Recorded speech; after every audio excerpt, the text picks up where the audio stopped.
Matapos patumbahin ni Sangwoo ang dalawang hunter, ang mage ng kalabang grupo ay galit na nagsasaad na hindi siya sapat na malakas upang magawa ang isang bagay na tulad nito, na hindi talaga siya ang gumawa. Pero nag-thumbs up si Sangwoo sa kanya at sinabi na kahanga-hanga ang kanyang kakayahan. Siya ay nagalit, kaya't pinaulanan niya ulit si Sangwoo ng maraming bato. Ngunit biglang pumasok sina Choi at Hye-young. Hinaranggan ni Choi ang pag-atake habang pinatamaan siya ni Hye-young ng mga mana balls, at madali silang nanalo dito.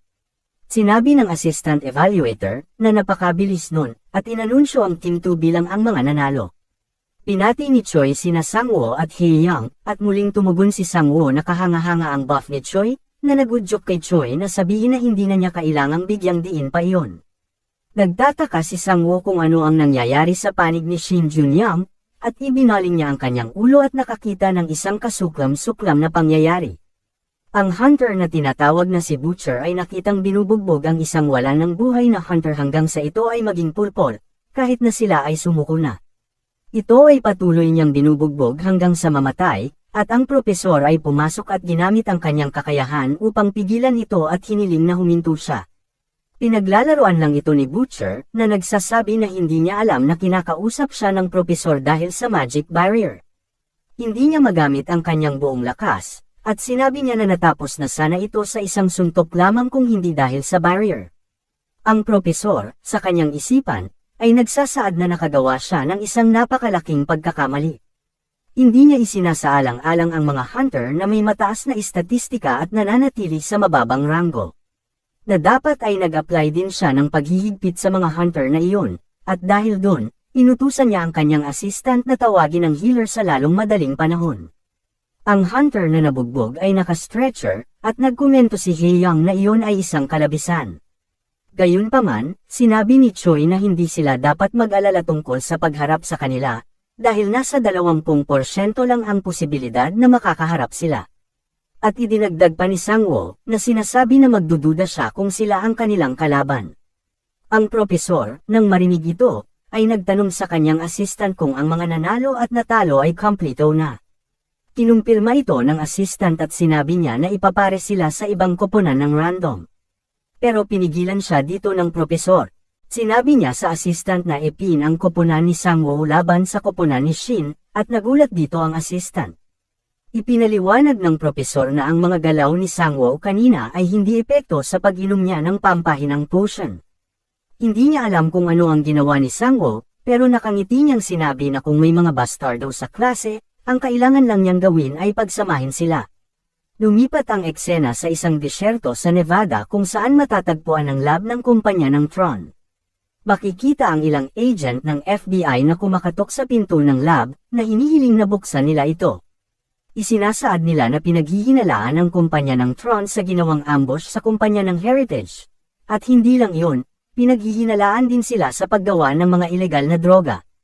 Wala silang nakuhang pagsagot, kaya gagawin nila ang kanilang huling paraan. Nagdala sila ng isang hunter na tinatawag na si Big Joe, at gumamit siya ng isang kasanayan na tinatawag na Full Metal Body upang palakasin ang kanyang sarili. Mabilis siyang tumakbo sa pinto, at binangga niya ito na nagdulot ng pagsabog. Ngunit pagtingin niya, ay hindi man lamang nagasgasan ang pinto. Biglang may tumunog na buzzer, dahilan para masira ang mga body camera ng mga agent ng FBI. At nakakatakot na ang mga sumunod na pangyayari. Ang isang laser ay dumaan sa mga agent ng FBI ng paisa-isa, at lahat sila ay nahiwa dito ng ilang piraso. Lumipat ang eksena sa Swordmaster, habang gumagamit siya ng teleportation scroll para hanapin ang lab ng kumpanya ng Tron. Sinabi niya na siya ay nagsasawa na sa mga tanawin ito habang tinatahak niya ang disyerto ng Nevada. Bigla siyang may naaamoy na nagpatigil sa kanyang paglalakad, ang amoy ng nasusunog na laman. Nakita niya ang isang robot sa di kalayuan gamit ang isang flamethrower na sinusunog ang isang bagay mula sa lupa. Ang Sword Seeker ay lumapit dito at nagtanong kung ano ang sinusunog. Ang robot ay hindi sumasagot sa kanya, kaya ang Swordsman ay inihanda ang kanyang espada, at binago ang tanong at nagtanong kung ito ang kumpanya ng Tron. Ang robot ay biglang sumugod sa kanya ng isang pag-atake, ngunit nang walang sinayang na segundo, sinira niya ang robot na sinasabing mukhang dumating siya sa tamang lugar. At dahil doon, tumungo na siya sa loob ng lab. Sa lab, makikita ang Tron Company CEO na nagsasalita na ang epekto ng Joule sa pagiging halimaw ng user, ay hindi ang pinakamahusay na paraan upang mapabilis ang pagtaas ng mga istatistika ng user. Sinabi niya na wala sa epekto ng Joule ang pagtaas ng mga istatistika, kundi ang epekto nito ay ang pagiging halimaw ng user. Pinabati siya ng kanyang assistant sa kanyang natuklasan dito at sinabi na ilang sandali na lamang ng panahon, maaalis na niya ang mga negatibong epekto ng DEP. Sinabi niya na kung hindi dahil sa crow ni Sang-woo, siya ay umiikot lamang sa parehong problema sa natitirang bahagi ng kanyang buhay, pero ngayon sa lalong madaling panahon, ang sangkatauhan ay magkakaroon na ng bagong pag-asa. Biglang tumulog ang alarm na sinasabi na nawasak na ang paunang tarangkahan, at nagulat ang CEO na nalampasan ito ng FBI. Ngunit sinabi ng assistant na ang mga agent ng FBI ay patay na, at ang S-Class Hunter Sword Seeker ang siyang bumasag sa tarangkahan. Ang CEO ay dismayado na sila ay ititigil muli dahil ito ay malapit ng matapos, inutusan niya ang kanyang assistant na ihanda ang sample. Sinabi niya na gagamitin niya ang clone para gumawa ng sandata para mapahinto ang Sword Seeker. Bumalik sa swordsman habang naglalakad siya sa lab. Iniisip niya kung okay lang ba ang clone at namamangha siya sa kung gaano kalaki ang lab. Bigla siyang napatigil ng isang pamilyar na boses, at tinanong niya kung sino siya. Ang AI system ang namamahala sa lab, at inutusan siya nitong umalis, na sinasabi na siya ay lumalabag sa pribadong pag-aari ng Tron Company. Tumangging umalis ang Sword Seeker at sinabi na narinig niya na sinalakay ng kumpanya ng Tron ang kumpanya ng Heritage, at kinuha ang isang mahalagang kaibigan niya. Ang AI ay sinasabing ito'y kamangmangan, at ang Sword Seeker, sa kanyang isip, ay nagsasaad na gaano man niya pakinggan ang boses na ito, boses iyon ng babaeng iyon at nagtataka kung ano ang nangyayari. Ang AI ay nagsasaad na ito ay hindi isang kahilingan at nagpadala ito ng isang hukbo ng mga high-performance assault robot upang salakayin siya, na nagsasabing ito ang kanyang huling babala. Ang S-Class Hunter ay nag-iisip kung para saan ang mga high-performance na mga assault robot habang iniindayog niya ang kanyang espada, at hiniwa at sinira ang buong hukbo ng mga robot, na sinasabi na ang lahat ng nakikita niya ay mga scrap metal lamang. Bumalik sa akademya, galit na galit si Hyang nang makitang makakalaban nila ang koponan ni Shin, na sinasabing 20% lang ang posibilidad na mangyayari ito. Hindi alam ni Sang-woo kung ano ang sasabihin at bumalik sa dati niyang mapagkakatiwalaang pagpipilian. Ang buff ni Choi ang pinakamagaling, na mas lalong ikinagalit ni Hyang. Ang Butcher, nang makita si Sang-woo, ay nagsasabi kung ito'y biro lamang, na ang nakakatuwang taong si Sang-woo ay talaga bang B-Class Hunter. Sinabi sa kanya ni Shin Junyoung na huwag pababayaan ang kanyang depensa at ang gusto niya ay isang napakalaking tagumpay. Naghanda na ang mga mandirigma, at muling inilapat ni Choi ang kanyang shield spread buff. Si Sang-woo, sa kanyang isip, ay nagsasaad na dapat siyang huminto sa pag-arte ngayon, na sinasabi na kinakaharap niya ang tatlong high-class na mga hunter, at gagamitin niya ang kanyang buong kapangyarihan, at walang pakialam kung siya ay mahuhuli o hindi. Sinabihan ng propesor ang assistant na maghanda ng higit pang mga healer na naka-standby para sa laban na ito, at dahil doon, sinimulan na ng propesor kaagad ang laban. Agresibong umatake agad si Butcher at nagpakawala ng napakalaking suntok kay Sang-woo, na gustong subukan ang kanyang lakas. Naiwasan ito ni Sang-woo at naghahanda rin ng pag-atake ng suntok.